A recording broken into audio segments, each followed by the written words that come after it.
Greetings and welcome to our February Women's Health Awareness Real Talk webinar, Empower Her Health, Unveiling the Secrets of Lifestyle Medicine.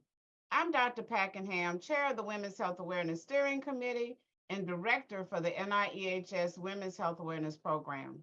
On behalf of the National Institute of Environmental Health Sciences, the Women's Health Awareness Steering Committee, and our co-sponsors, the Durham Alumni Chapter of Delta Sigma Theta Sorority Incorporated, the Durham Alumni Delta House, and North Carolina Central University Department of Public Health Education. We are extremely honored to have each of you with us this evening and very excited to bring you this important program. February is Heart Health Month, and tonight's webinar focuses on lifestyle medicine as heart disease is the leading cause of death for African American women in the United States.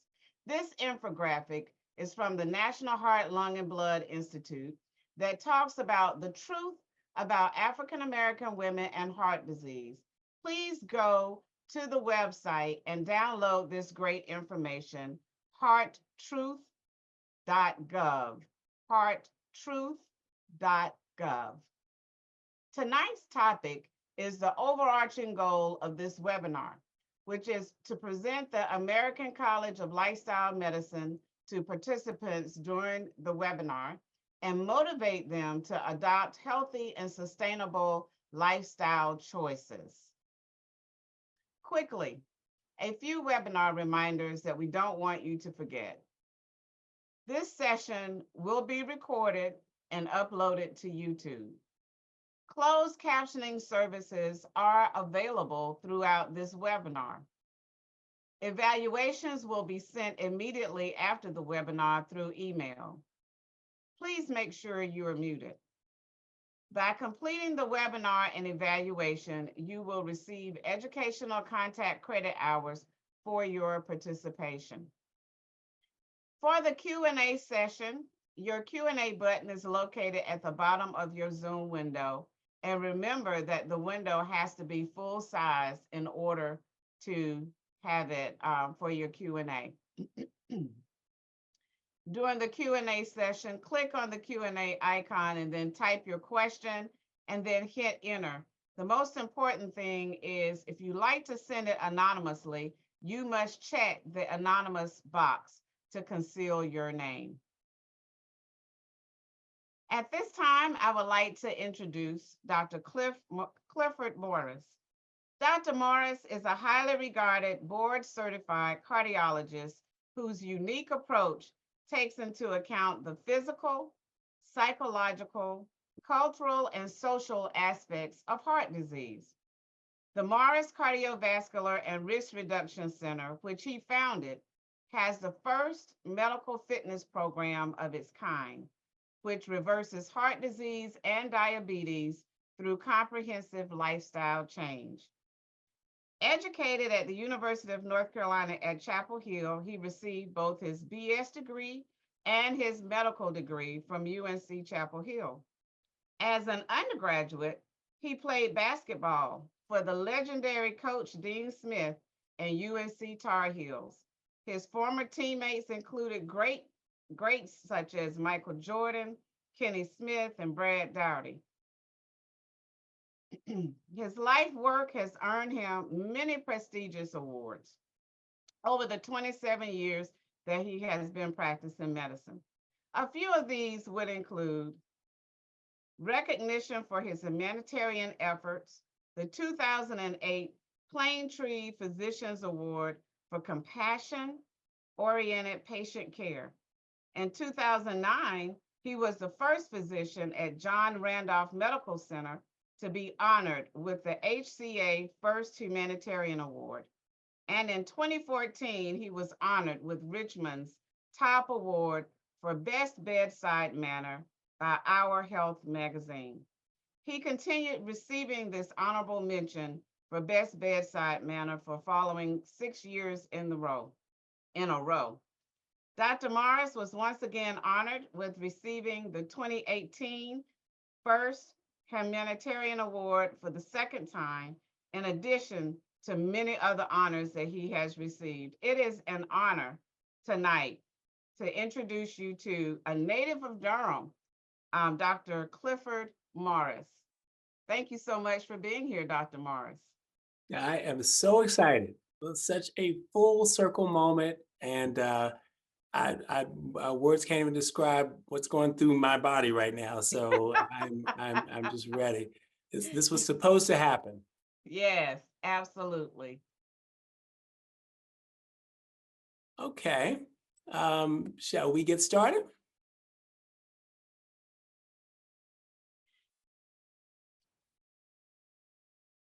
All right. All right. So let me bring up my slides again. Okay. All right.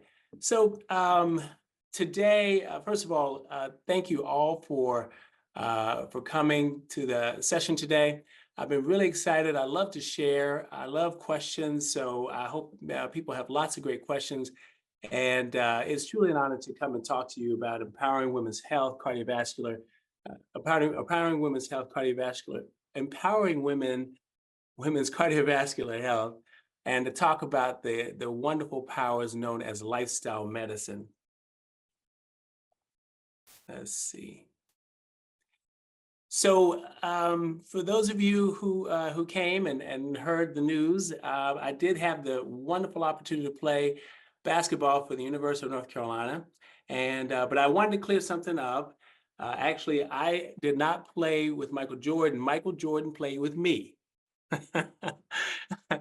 There's a difference. So, I often joke and I tell people that I take all the credit for everything Mike Jordan ever did. And except for that whole baseball thing, I don't have anything to do with that. But one of the reasons is because you can see the technique is very similar. As you see, Mike Jordan back in the days when we were playing at UNC, in order to get the proper altitude, in order to be able to dunk the ball the way that he does, he had to have his mouth open a certain way, had to have the tongue kind of partially out there. You can see the ball is cocked to get the proper aerodynamics to allow the viscosity of the wind to travel just past his body in order to get the proper height. And the hand is out. And as you can see on the left-hand side, you see this very same technique that I taught Mike. And Dr. Morris, I hate to interrupt. Can you share your screen? We don't see Oh, your slides, so can you please share them? Thank you. okay. I thought that I was sharing. No, you might have them up on your screen, but we just need to share them so that we can all see them. Okay, It's okay. let's see what we have here. Zoom.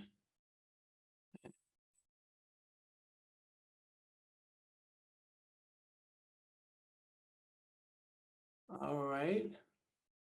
Join.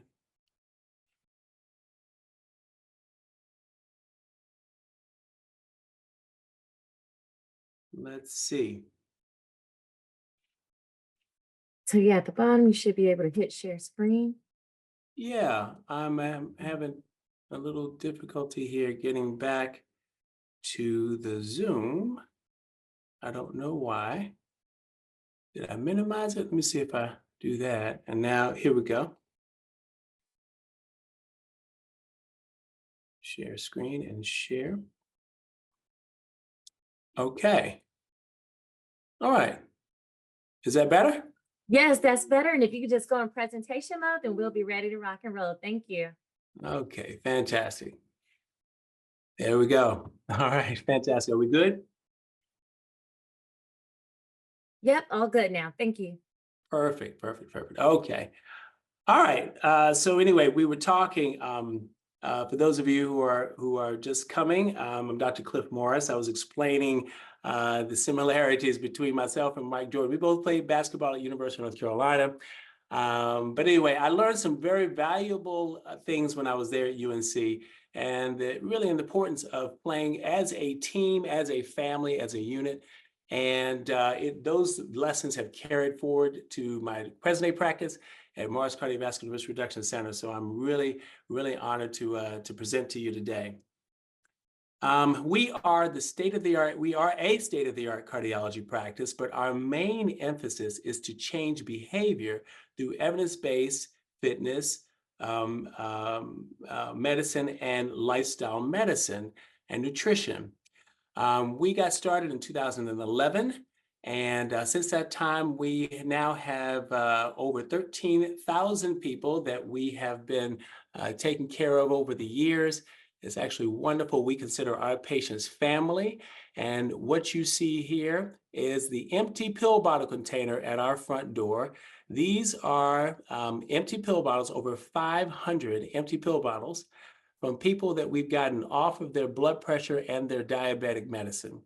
It's a pretty powerful statement that these chronic diseases can indeed be reversed with proper lifestyle changes. And of course, we know that 90% of these chronic medical problems, high blood pressure, high cholesterol, type 2 diabetes, and obesity, stem from poor lifestyle, poor lifestyle, poor lifestyle, and poor lifestyle.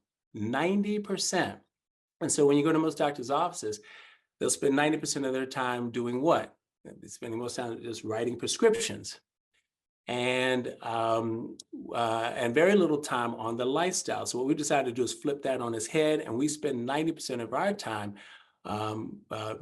looking at the person's lifestyle. And by doing that, we're able to actually get them off their medications.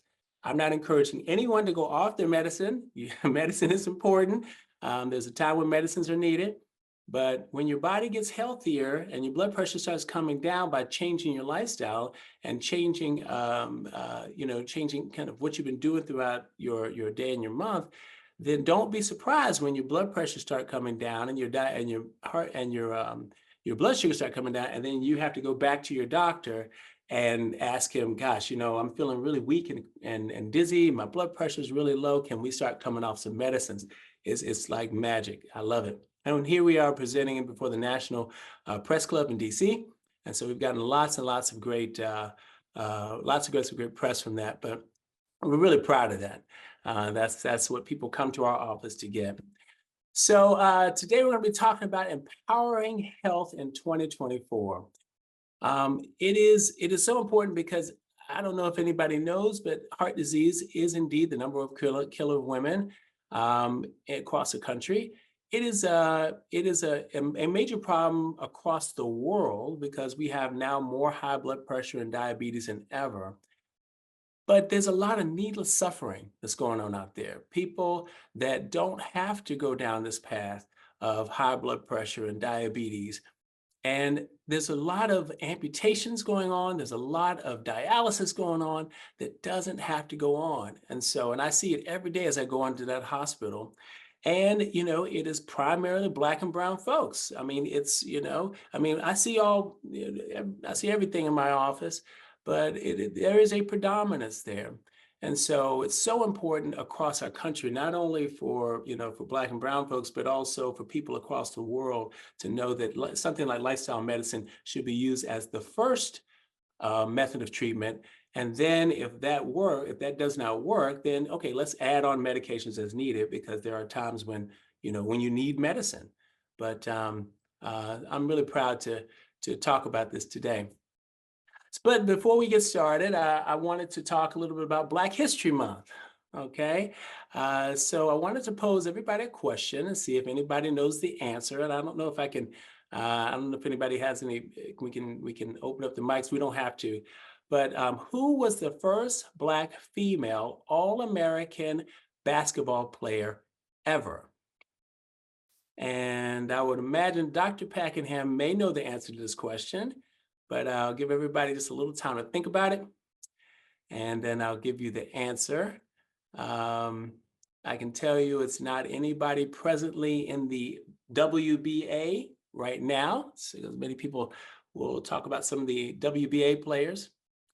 But I'll give you just a couple more seconds, and we'll see. I don't know. Maybe we'll see if Dr. Packenham maybe knows the answer to this question. I'm just curious. Dr. Packenham, are you there? Or are you available? I'm here, but I don't know the answer to this question. Oh, goodness gracious. Well, let's find out. Let's find out. Who was the first Black female All-American basketball player ever? It was Missouri Morris. Oh my goodness. My high school classroom teacher, my homeroom teacher, Missouri Morris. Oh wow. I didn't know that, Dr. Morris. And and my mother. Yes, so they called her Big Mo, and she played at Philander Smith College, where she got the honor of being the first Black female All-American basketball player. Later went down to Tuskegee. You can see her there on the right. And yeah, I see applause. I see hearts. Isn't that amazing? There she is on the right-hand side. She raised us because my father was in the military as a B-52 bomber. And unfortunately, he was killed during the Cuban Missile Crisis in a plane crash. And he and 8 other pilots went down. My mother raised myself and my sisters, plus her 2 parents, on a teacher's salary at Hillside High School in Durham, North Carolina.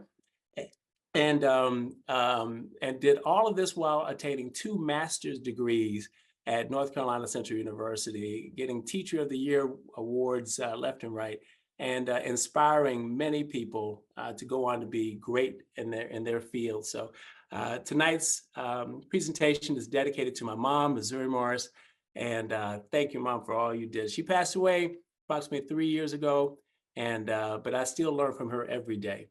So 2 quotes from Missouri. Well, it was Missouri Arledge back in the day, but she married my dad, of course, Missouri Morris.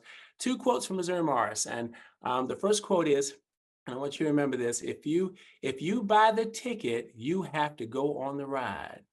Okay. If you buy the ticket, you have to go on the ride. This means that the choices that you make in regarding your health, will dictate the ride that you go on. And the second piece of advice that my mother used to always say, and I use this with patients all the time, is if you think long, you think wrong. And what that means is many times we think about, should we eat healthier? I don't know. Should we get more physical activity? I don't know. What will people think? I don't know. I don't know if I can do it. I don't, So these are all no-brainer questions. And what I'm going to give you today is going to be no-brainers. And so remember, if you think long, you think wrong. So what are some of the issues that women face in general? Black women, doesn't matter, women in general face, is that they have different symptoms than men from a cardiovascular standpoint. And I hope everybody realizes that. The typical symptoms that men get is that they get a pressure sensation, like a band sitting on the chest, or books pushing down on the chest, going up into the jaw, going up into the left arm. And it's a pressure sensation. It will come and then it will go, and it will come and then it will go. Sometimes it can go down the right arm. You'll get some shortness of breath, perhaps, and palpitations. So those are the typical symptoms that men get. But women don't get those same kind of symptoms. That women may get this just feeling of fatigue that is unusual for them on a regular basis. They may get, kind of heart racing. They may get kind of dizziness and those kinds of things, which are very vague symptoms. You see them with a lot of different types of things, but many times women actually, because superhuman and they're doing all these things to them, they blow those symptoms off. And wind up later on they're the ones having the massive heart attacks and strokes. So I would encourage all of you as you get older, if you're having these symptoms, or it's something that just doesn't feel right in your chest, or please get help. Please see your doctor, your cardiologist or your primary care doctor, and talk about those symptoms. Just don't assume that they're just going to go away. And a second big obstacle that women experience is that many times they just don't feel heard.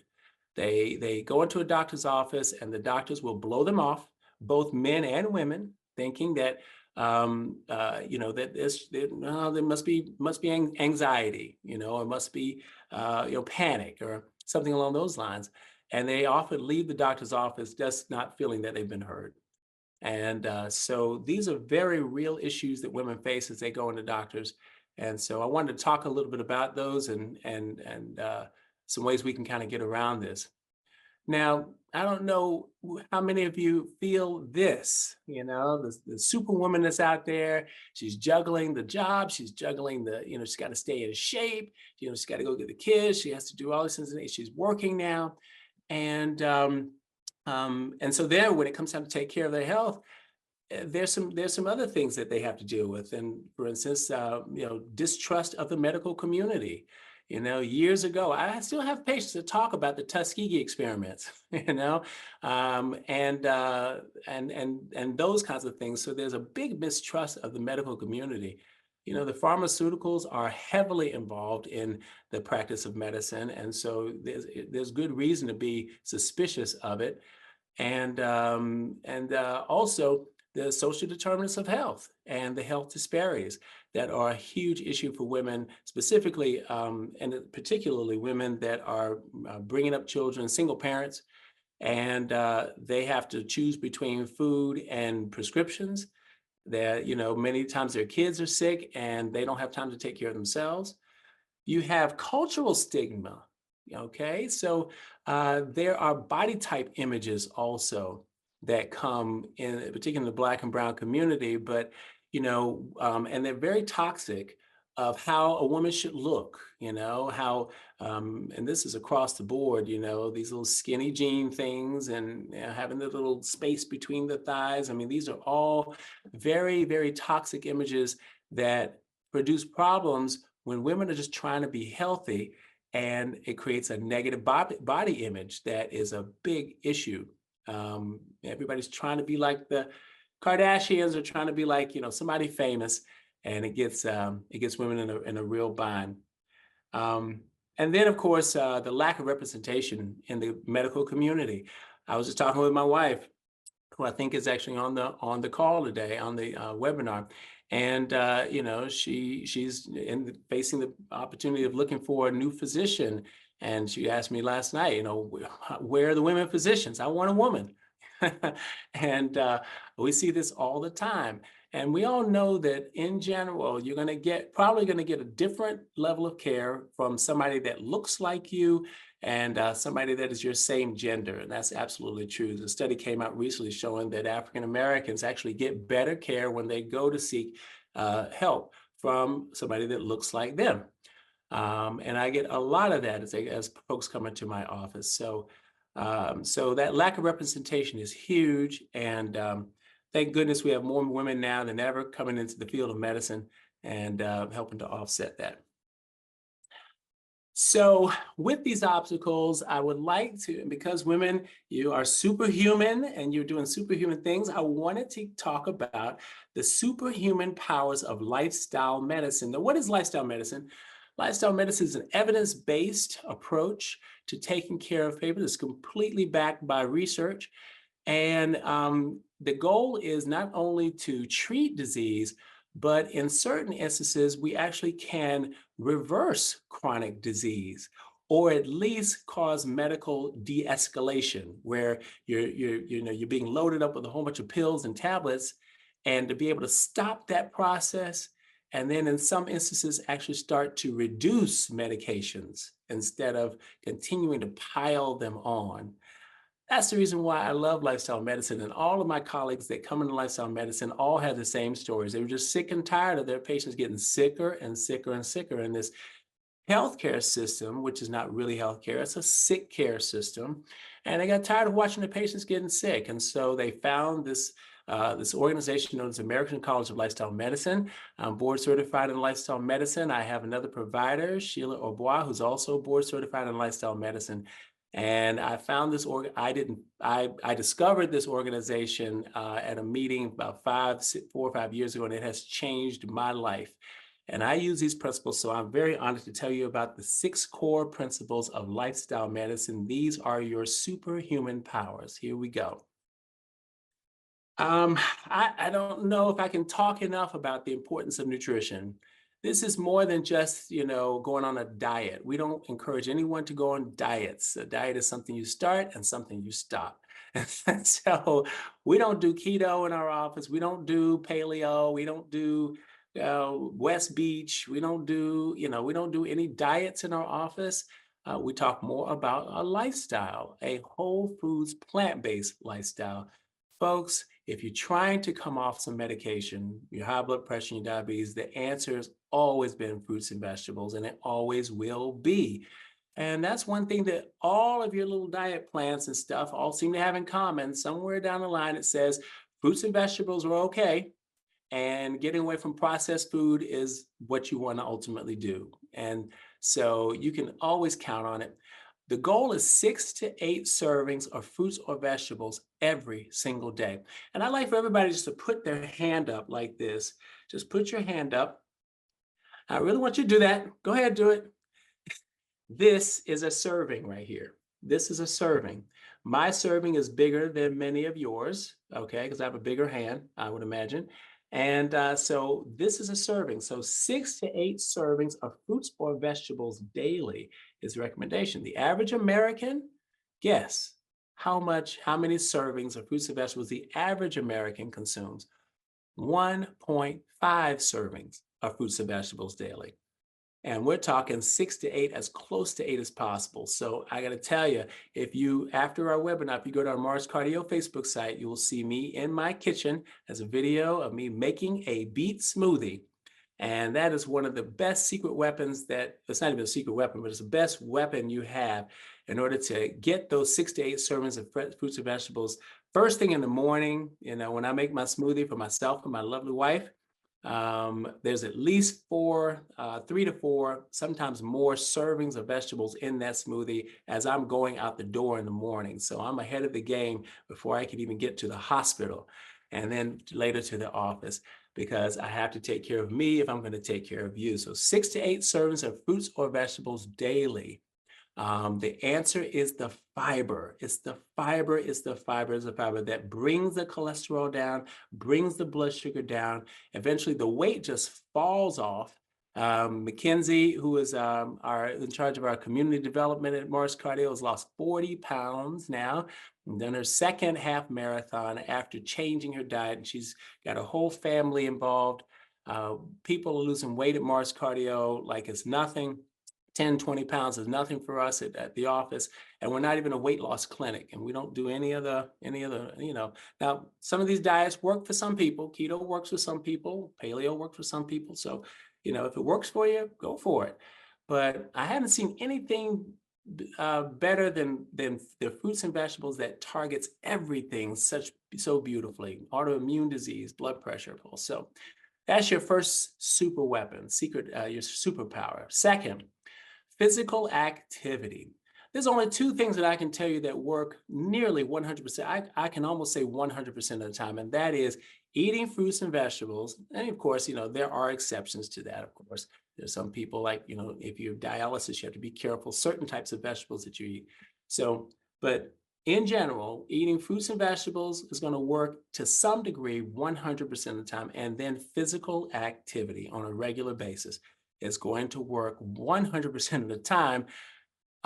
It'll work different in different people. Some people will get more benefit, some people less benefit, depending on the type of, you know, medical problems you may have or the obstacles that you have in your life. But you just can't go wrong with some degree of movement. And you notice I didn't say exercise, you know, it says physical activity.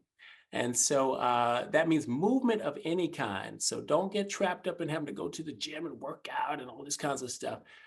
You know, it's all about physical activity on a regular basis. And what do we mean by physical? We mean moderate physical activity to the point where you are breathing like this, or to the point where you cannot complete a full sentence without taking a deep breath, or you cannot sing a song. That's known as moderate physical activity.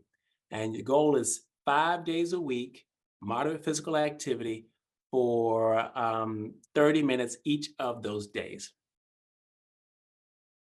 Stress management. I cannot tell you how much this dictates the volume that comes in our office. We are all stressed. And how you manage that stress makes a world of difference. I can look at my schedule and I can see an office full of patients, and my 2 responses could be, I could have 1 or 2 responses. First could be, oh my God, This is stressing me out. I've got so many patients to see. How am I possibly do that? Which is obviously going to run my blood pressure up and my heart rate up. Or I can go, oh my God, I am so grateful that I have a busy office. I can't believe this. Oh, it's going to be hard. I mean, I don't know how we're going to get through today. It's going to be, but man, I'm so grateful. This is the best thing ever. And I can tell you, that's the feeling we get every day. Our busy office is very busy, but I love it. I absolutely love it. And I wake up every day ready to go. So again, the same situation, two different ways of managing it. So stress management, and we're actually going to you're doing a little example of that at the very end. So I want to make sure you guys all please stick around for that. A gift from me to you. Another superpower is sleep. Okay, 7 to 9 hours nightly is what's recommended. I want you to really take inventory of yourself right now. And if you're not getting 7 to 9 hours of sleep, it's time for you to start asking some questions. Sleep impacts everything. Proper sleep impacts everything. We have now gone to coffee and power drinks and energy drinks.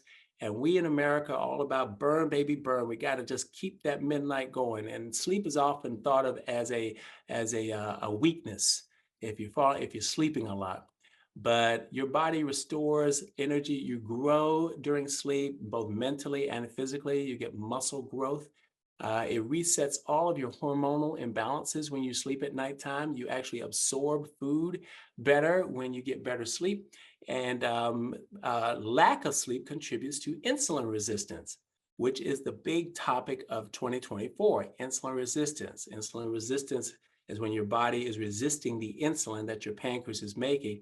And it is the first stage before you get to pre-diabetes. And then, of course, pre-diabetes leads to full-fledged diabetes. So little do people know that a lack of sleep can actually contribute to you becoming a diabetic. It's critical. And ever since I started getting more sleep, my whole life has changed. So 7 to 9 hours of sleep nightly. Reducing substances. And one of the main substances we're talking about is really tobacco and alcohol. Now, there's just no reason whatsoever to smoke anything into your lung. I have people that think that smoking marijuana is healthier somehow than smoking tobacco. It's not. It's the same thing. You're smoking dirt particles into your lung. And so now, of course, we have the kids that are vaping, feeling that in some way is healthier than smoking. And that is a myth also, because again, you're smoking and sucking in oil particles and smoking in very hot substances into your lungs, and your body is responding to it. I think vaping is okay if you're using it as a way to get off the cigarettes, where you're decreasing the nicotine dosage with an intention of coming off the cigarettes and the vape altogether. But I don't think it's a good idea to be doing this for the rest of your life, thinking that it's a healthy form of smoking. Alcohol also, there's been studies to show that small amounts of alcohol can actually be beneficial. 5 ounces daily has been shown to be beneficial from a cardiovascular standpoint. However, you have to decide what your relationship with alcohol is. If you are drinking too much, you need to stop. Okay, and you probably only you know that. If you don't drink at all, we never encourage anybody to drink if you don't drink at all. But if you do have a healthy relationship with alcohol, then there are places in the world known as the blue zones: Okinawa, Japan, Sardinia, Italy, Costa Rica, where people live 10 to 15 years longer. And they do that. Part of that is that they have small amounts of alcohol in moderation, but it is alcohol in communion with others. It's not a big bottle sitting by yourself. So, but in general, you should be reducing these substances. And certainly for smoking, that should be eliminated. There's just no room for that. And then finally, the final superpower is social connection. And again, in these places, in the blue zones, Okinawa, Japan, Sardinia, Italy, Costa Rica, Loma Linda, California, they know the power of social connection. It's called the right tribe, having the right people around you. I had 2 people today in the office that came in, and they spoke about one in particular who has joined this walking group. And they're supposed to walk 40 miles in a certain time period. They're now in their practice runs. And yesterday, she didn't feel like going. And her group called her and said, nope, that's not going to happen. And guess what she did today? She got out there with the rest of her group. So having that positive support system, I would encourage all of you to please consider that. In the blue zones, this is known as a MOI, and these are people that you hang around, positive people that can hold you accountable. And also on those days where you just don't feel like doing it, they will call you on it and you will reciprocate to them. So I would encourage all of you to form a walking group, form a blue zone group, form your MOI. These are all positive people. And if people are trying to drag you down, hey, you want to go for a walk? And no, I don't feel like it today. Well, it's kind of time to start distancing yourself, and to start hanging around people that are doing more of what's going to help to build you up. I do want to talk a little bit about some very important screening tests that I wanted everybody to know about that will help to reduce your risk of cardiovascular disease. And so please pay attention to this slide right here. One of the hidden gems out there is called the carotid intimal medial thickness. It's called the CIMT. And what this is it's an ultrasound. It's a non-invasive test. We do it in our office, and we can look at the actual age of your arteries. Imagine you're 40 years old, right? And you might have some risk factors, hypertension, a little elevated blood sugar, whatever, you may be smoke or whatever. We have a way of looking at your arteries to see how old the arteries are. Now imagine you're 40 years old and we do that ultrasound, very quick, non-invasive test. We find out that you have the arteries of an 80-year-old. We see that in the office. We see people whose arteries are 20 or 30 years older than them, and it's a shocker. It's a game changer. On the other hand, I had a patient today who had a CIMT, a carotid intimal medial thickness, and her arteries were about the same age as she was. And that was very reassuring. And she had just one or two risk factors for heart disease. That was reassuring. But this is really great information to know. It's quick, it's painless, and can be done right there at the doctor's office. The second test I want to talk about is your the coronary calcium screening, coronary calcium score. I love this test. It's a CAT scan done.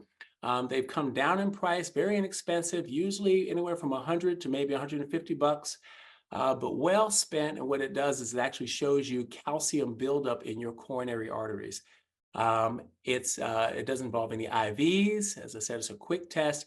Insurance typically does not cover it, as it typically does not cover the CIMT. So usually it's an out-of-pocket expense, unless you have some other special kind of insurance. But in my opinion, in certain situations for people with intermediate risk, you've got a few risk factors, you might have hypertension, a little obesity, plus or minus a little smoking or whatever. In an intermediate risk type of person, that's a really great test to get a coronary calcium screening. Many times you can request that from your doctor.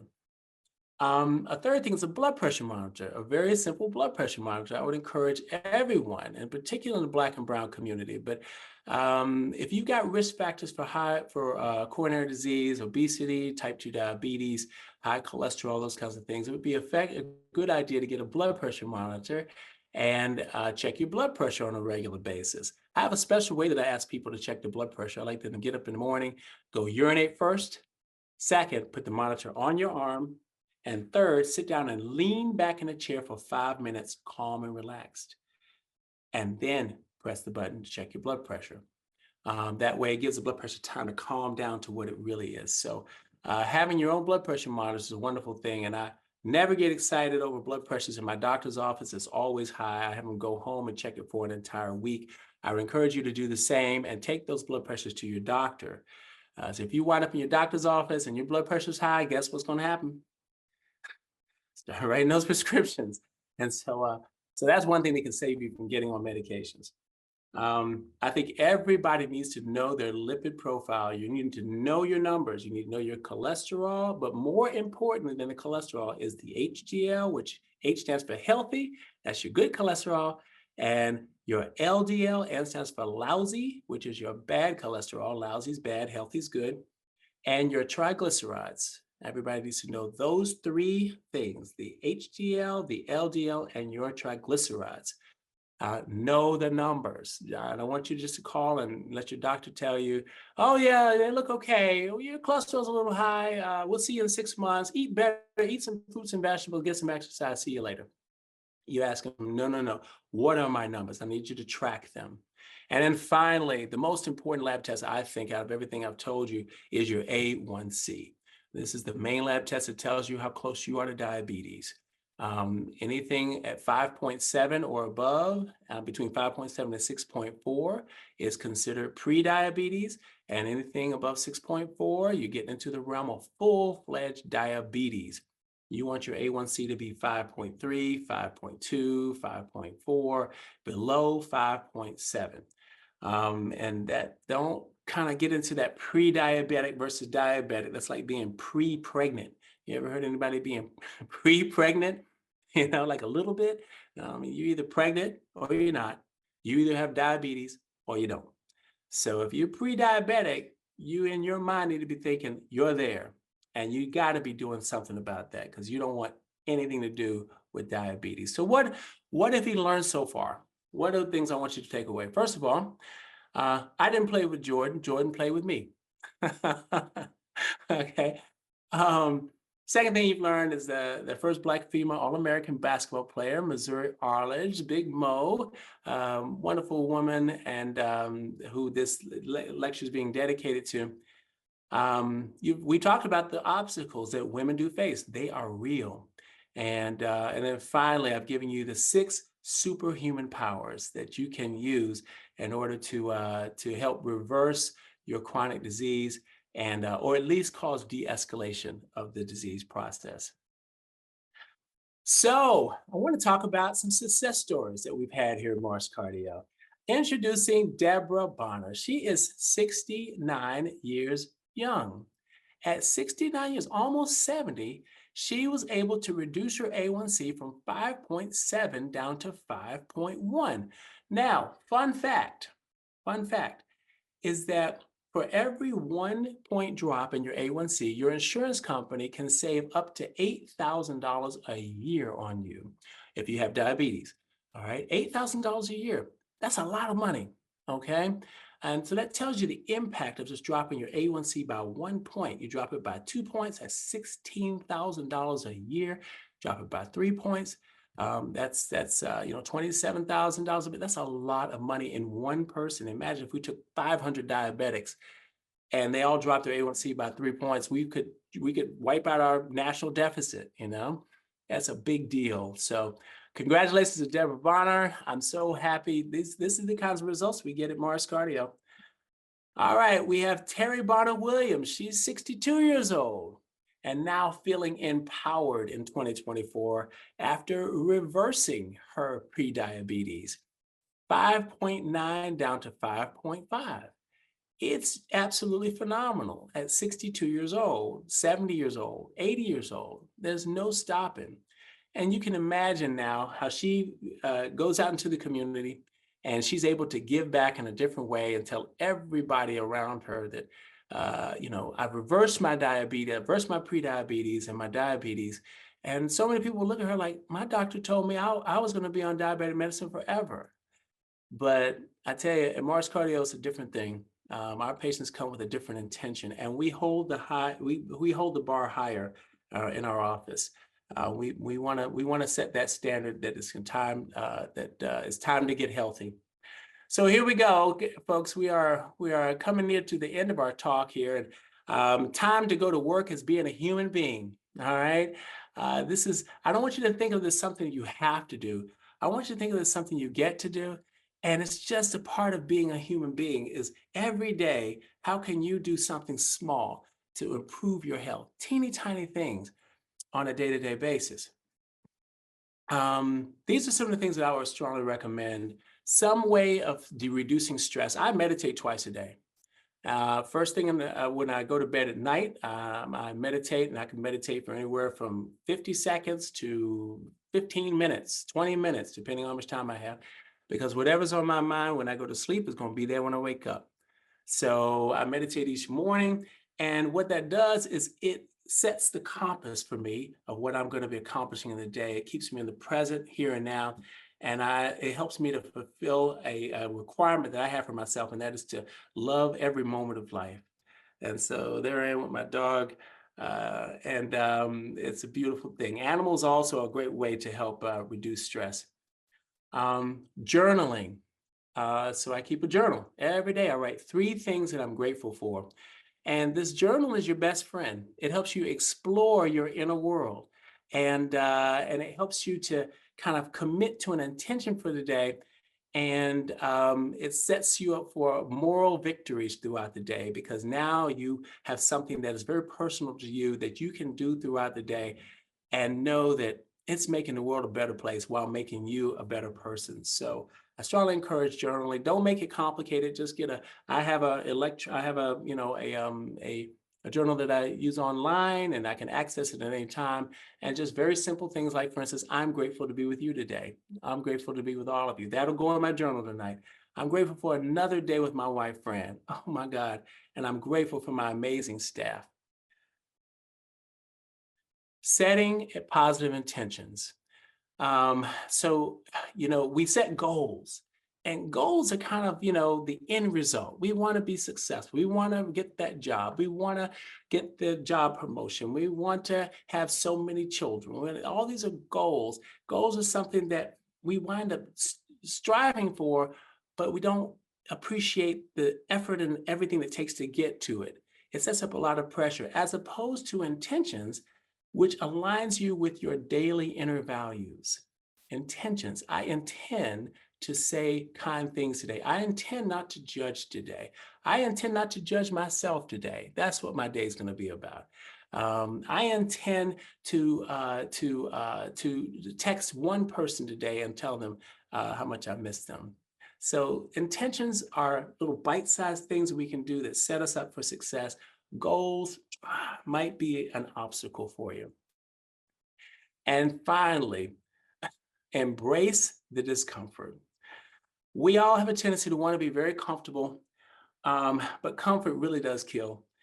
It is the discomfort in our lives that make us change. It strengthens your spirit when you are in an uncomfortable situation, but yet you're able to overcome, and therefore it readies you for life. So I consider it an exercise for the soul. Now, do we want to put ourselves in harm's way? No.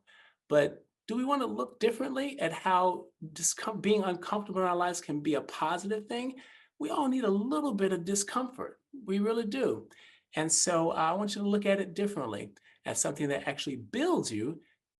In order to build a muscle, you have to put pressure on that muscle, i.e. a weight, and the muscle grows. So it's actually a way for us to grow. And finally, have a mindfulness moment. Okay. You notice I haven't spoken anything about drugs or pills during this entire thing, because this stuff is powerful. And so having just a moment, we do what's called shared medical meetings in our office. And at the very end of some of our meetings, we have a mindfulness moment where we sit still and centered and observe. We take a deep breath, and we reflect on what's called amor fati, which is a love of your fate. So we accept the fate that is coming at us, and instead of resisting it, and therefore we're able to flow with it a little better. So as I wrap up today, I would like to take us all down a path of a mindfulness moment, very similar to what we do in the office as we start to close. So what I'd like for everybody to do is just, I don't know, put your phones down or put your pencils down, and just shift you around in your chair a little bit, all right? And I want you to sit up if you're laying down, or, if you're laying down, that's fine too. But so I do want you to change your body position a little bit. And we're about to go through a mindfulness moment. So imagine you're at Mars Cardio. We've just done a shared medical meeting. And then at the very end, I would like for all of you to repeat after me. You're all muted, so nobody can hear you. So here we go. Today, the only path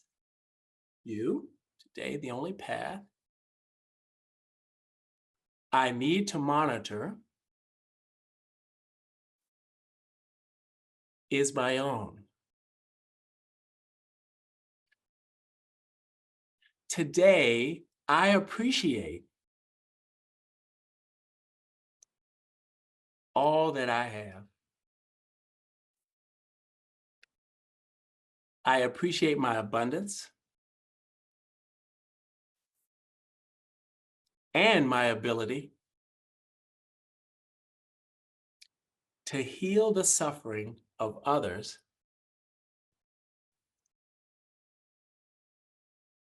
through love and kindness.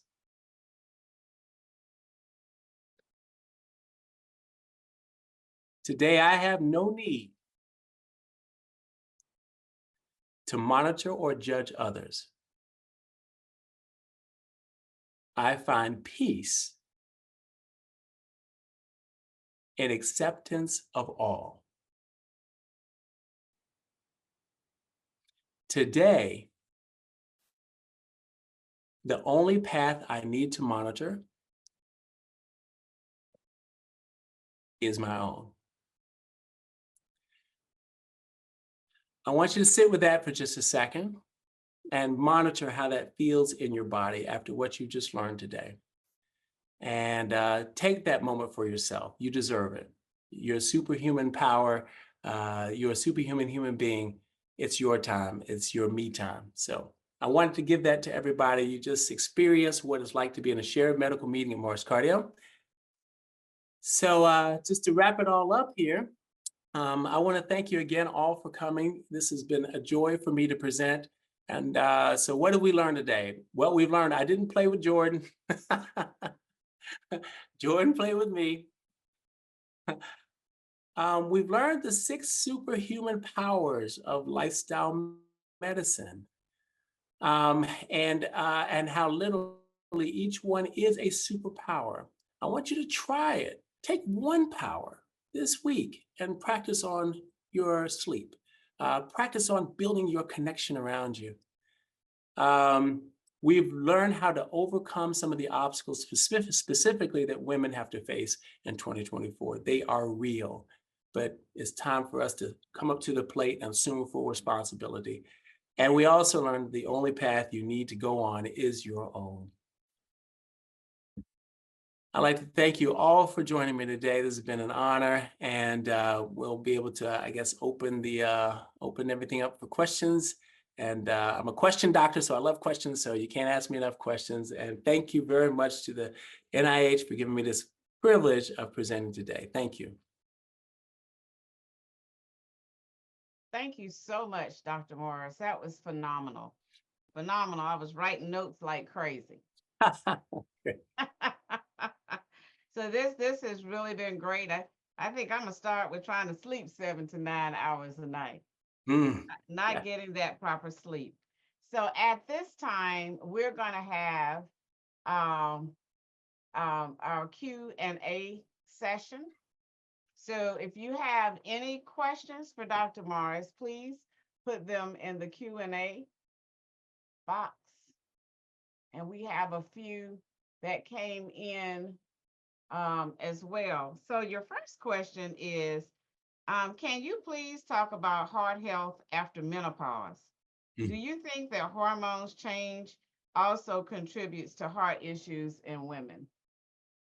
Yes. Well, I'm definitely not a GYN, and I would always encourage you to speak to your doctor or your GYN about any postmenopausal issues that you have. But I can tell you for sure, as you're younger, you have estrogen, and estrogen has actually been shown to be beneficial from a cardiovascular standpoint in terms of your lipid profile. It actually improves your LDL and increases HDL, those kinds of things. So it gives you a better metabolic profile when you have estrogen. But of course, as you get older, then that estrogen is no longer present. So what does that mean? I remember back a long time ago, we were putting on people, it was encouraging doctors to write prescriptions for estrogen in order to improve cardiovascular health. But then the research changed and we don't do that anymore. We found out it doesn't work the way we thought it used to. So the research is always evolving and changing. Obviously, you have to be careful as you get older, as you're prescribing estrogen, because it can facilitate situations for breast cancer, the breast cancers that are positive for estrogen receptors.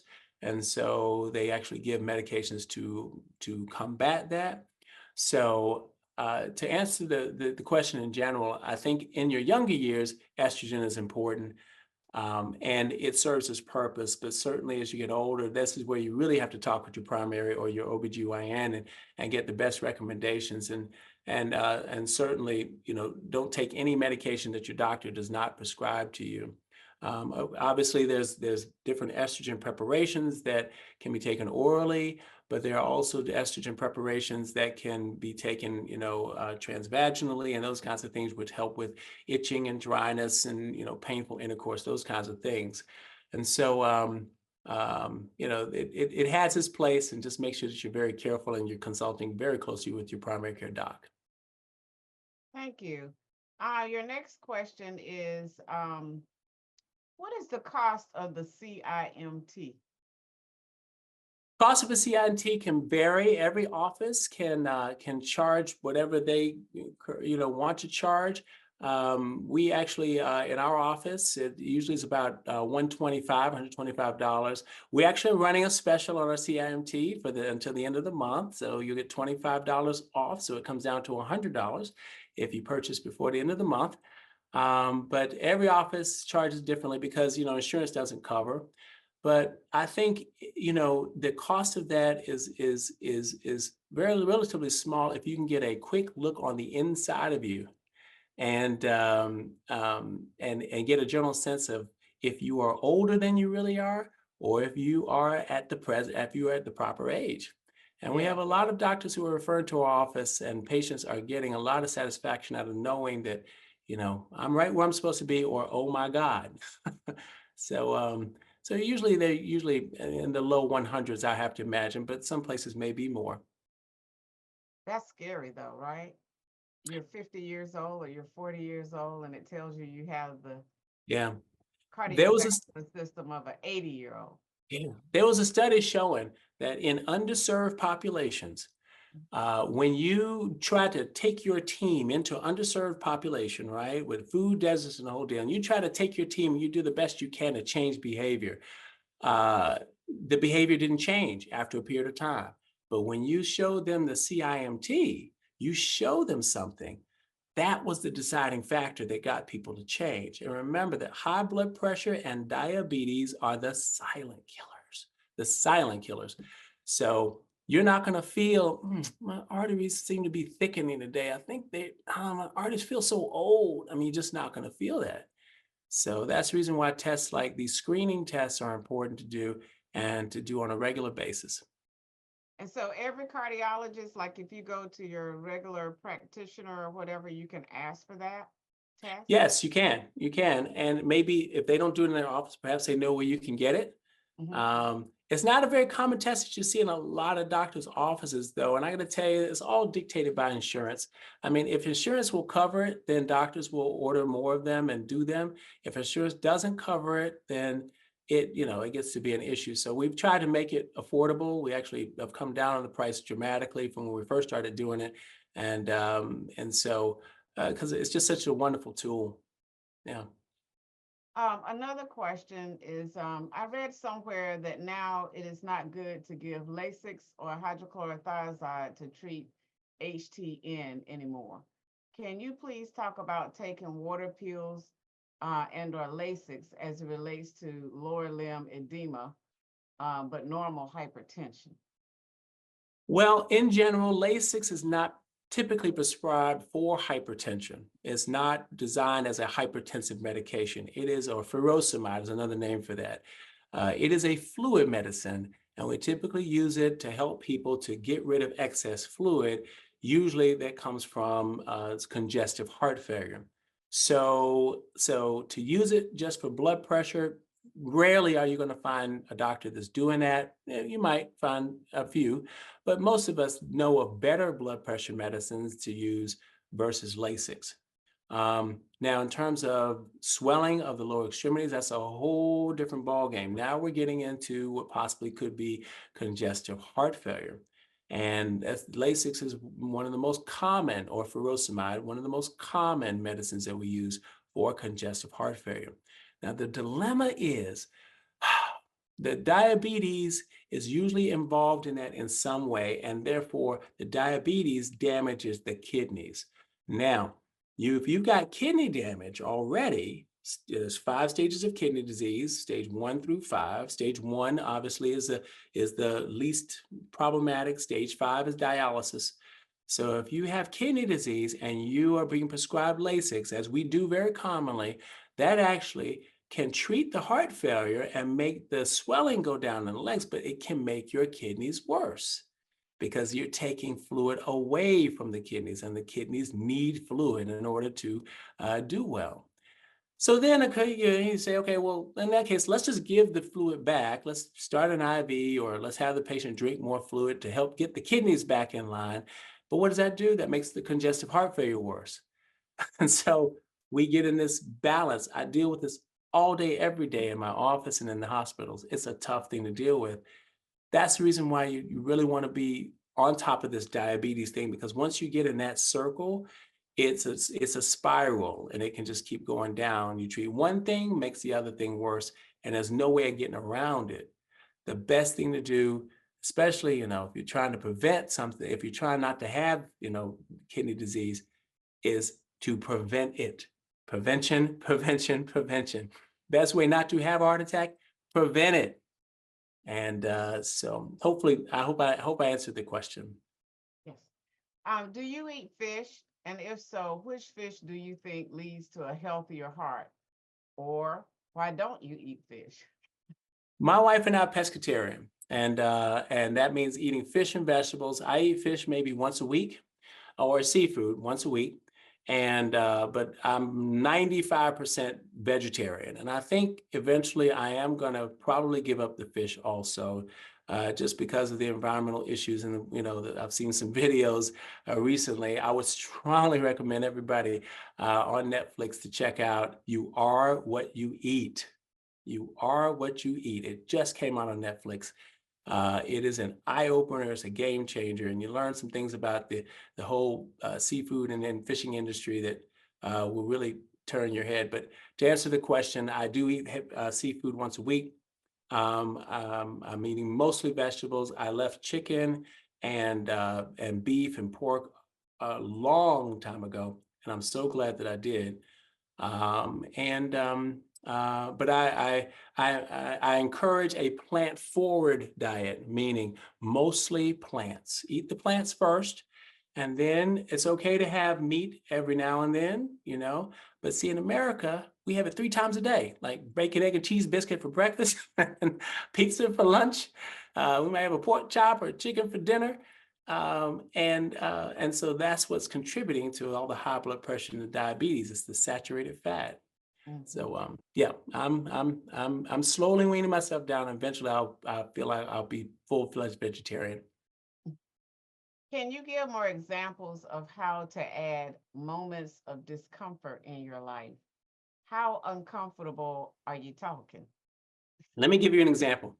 Okay, so if I'm standing here right now, and about 5 feet ahead of me is a cliff, and it is thousands of feet down to the bottom of this cliff, right? If I stand right up next to the edge of the cliff, see, that's too uncomfortable. That's stressful. That's stressful. We all prefer to be back here. We stand, 5, 10 feet away from the cliff. And when you're 5 or 10 feet away from the cliff, you don't have to worry. You're comfortable. Oh, this is great. But then you won't do anything. You just stand there. Your brain's not on, it's not clicking. You don't have to do anything. So we have a tendency, especially now with all the internet and stuff, we've become very complacent in the United States. So therefore, you're comfortable. And that's where most of us like to be, but that's not a good place to be. Now, take 5 steps closer to that cliff. So now you're in between the edge of the cliff and being comfortable. Now now you're uncomfortable. All right. Now your mind is popping, it's on. You got to do something. Something's got to happen. This is a period of growth. You're learning.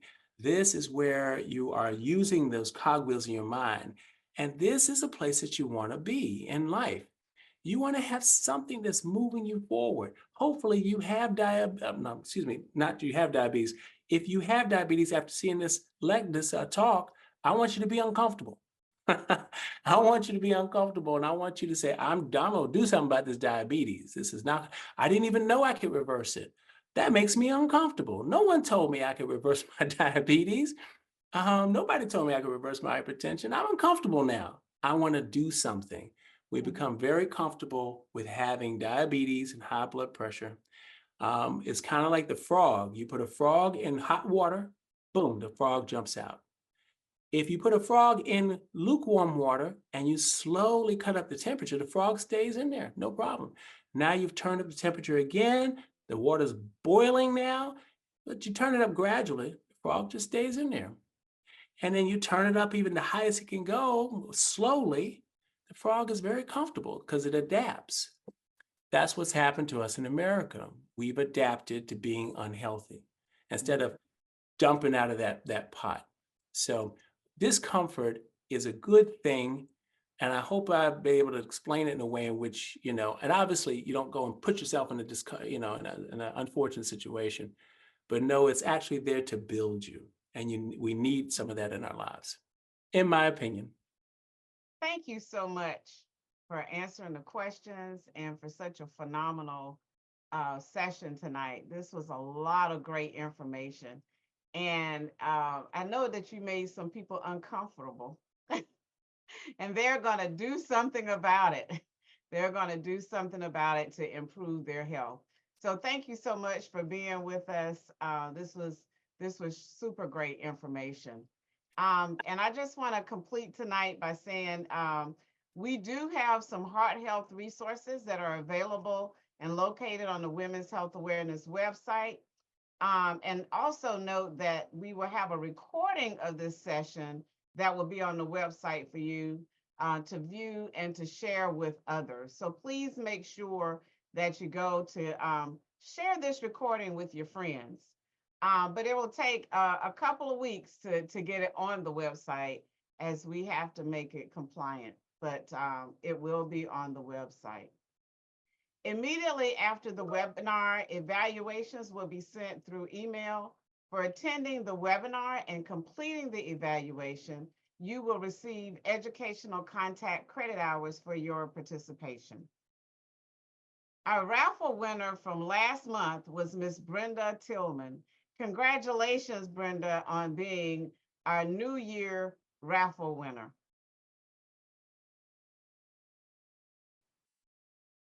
I want to remind everyone about the 10th Annual Women's Health Awareness Women Wellness Conference. And this conference will take place at Hillside High School, located at 3727 Fayetteville Road in Durham. Registration is free and open. See the chat for the link. Jaslyn, if you don't mind, put the registration link in the chat. And please pre-register for the conference. Pre-registration guarantees you a free lunch. We look forward to seeing you at our 10th Annual Women's Health Awareness Conference on April the 13th. We also will have access to free 3D mammograms. Services are being provided by Envision Diagnostics. So if you need a free mammogram to be considered, you must register for the conference and complete the eligibility questionnaire. If you know of others who may need a free mammogram, please pass on this information. The deadline date for registration is Friday, March the 15th. There will be no walk-ins day of event. So don't delay, as the 20 minutes it takes to get your annual mammogram could save your life. Thank you for joining us this evening for this very important cardiovascular health webinar.